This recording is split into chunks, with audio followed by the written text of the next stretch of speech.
Hi friends అందరూ బాగున్నారా? చూడండి ఫ్రెండ్స్, ఇప్పుడు మనం చూస్తున్న మామిడి చెట్టు పేరు పండూరి అంటారు. ఇది పండూరి మామిడి చెట్టు. చూడండి ఫ్రెండ్స్ ఎలా ఉంటుందో, కాయ కూడా పండూరి. ఇది పండూరి మామిడి పండు. జస్ట్ ఇంత ఉంటుంది ఫ్రెండ్స్, ఇంతే ఉంటుంది.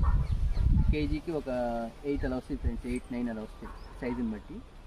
7 నుంచి 9 మధ్యలో వస్తుంది ఫ్రెండ్స్ కేజీకి. ఇది పండూరి వారి మామిడి పండు అంటారు. ఇది ఎక్కువగా తూర్పుగోదావరి, పశ్చిమ గోదావరి జిల్లాల్లో మంచి ఫేమస్ ఫ్రెండ్స్. చూడండి ఫ్రెండ్స్, ఇంత పెద్ద చెట్టు కూడా ఎన్ని కాయలు కాసిందో. ఇంకో చూడండి ఫ్రెండ్స్, ఇదొకటి మామిడి పండు, ఇదొకటి. చూడండి ఫ్రెండ్స్, ఇంత పెద్ద చెట్టు కూడా కేవలం 3 కాయలు మాత్రమే కాసింది. అందుకే ఫ్రెండ్స్, పండూరి అంటే చాలా డిమాండ్ ఎక్కువ ఉంటుంది. ఫ్రూటింగ్ చాలా తక్కువ ఇస్తుంది చెట్టు. అందుకే కూడా మార్కెట్లో చాలా ఎక్కువ రేట్ ఉంటుంది. కేజీ వచ్చి 500 నుంచి 700 మధ్యలో అమ్ముతూ ఉంటారు ఒక కేజీ పండూరి వారి మామిడి పండు.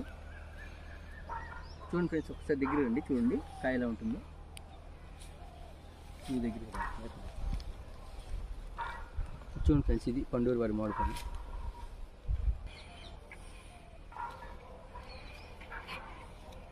చూడండి ఫ్రెండ్స్, పండూరి పండు ఎలా ఉంది చూడండి. ఇది పండు కాదు, పచ్చిగా ఉంది. పండినప్పుడు కూడా దీని స్పెషాలిటీ ఏంటంటే పచ్చి ఆరెంజ్ గ్రీన్ కలర్లో ఉంటుంది ఫ్రెండ్స్. ఎల్లో కలర్కి రాదు. పండినప్పుడు కూడా పచ్చి ఆకుపచ్చ రంగులోనే ఉంటుంది. మనం కాయ కొంచెం మెత్తబడిందంటే పండినట్టే ఫ్రెండ్స్. చూడండి, ఇది పండూరి వారి మామిడి పండు.